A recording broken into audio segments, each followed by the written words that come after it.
আজকে আমি পটল আলু আর গাজর দিয়ে একটা তরকারি করব, রুটির সাথে ভাতের সাথে খেতে ভালো লাগবে। সহজ উপায় রান্না।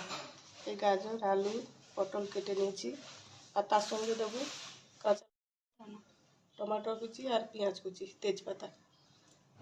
সবজিগুলো দিয়ে দেবো।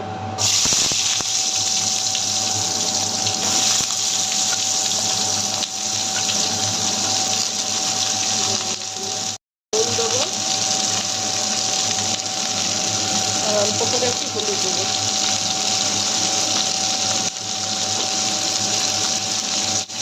ঢাকনাটা দিয়ে দেবো। 5 মিনিট আমি ঢাকনাটা দিয়ে দেবো।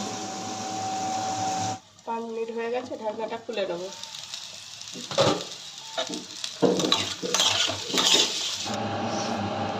অল্প একটু কালো জিরা ফোড়ন দেবো, কাঁচা লঙ্কা ফোড়ন দেবো,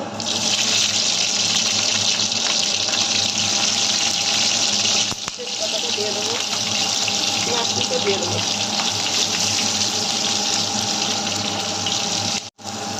টমেটো কুচি দিয়ে দেবো,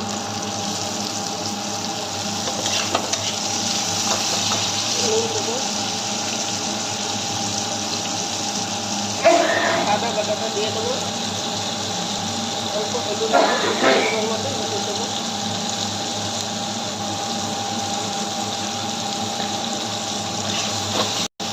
ভেজে রাখা দিয়ে দেবো। আমি অল্প করে জল দেবো। খুব সহজ পদ্ধতিতে রান্না, রুটির সঙ্গে ভাতের সঙ্গে খুব ভালো লাগে। 10 মিনিট ঢাকনাটা দিয়ে দেবো। সবজি মশলা দিয়ে দেবো।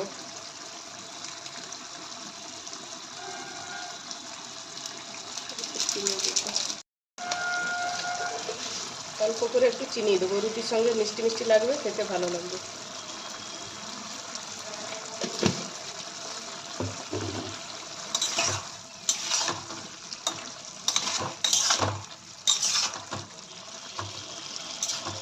ধনে পাতাটা দিয়ে দেবো।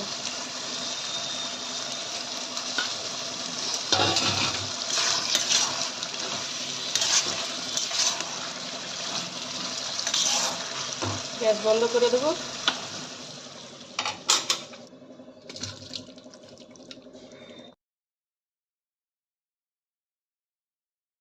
আলু পটল গাজরের সবজি রান্না হয়ে গেছে। ভালো লাগলে সাবস্ক্রাইব করে কমেন্ট করে পাশে থাকবে।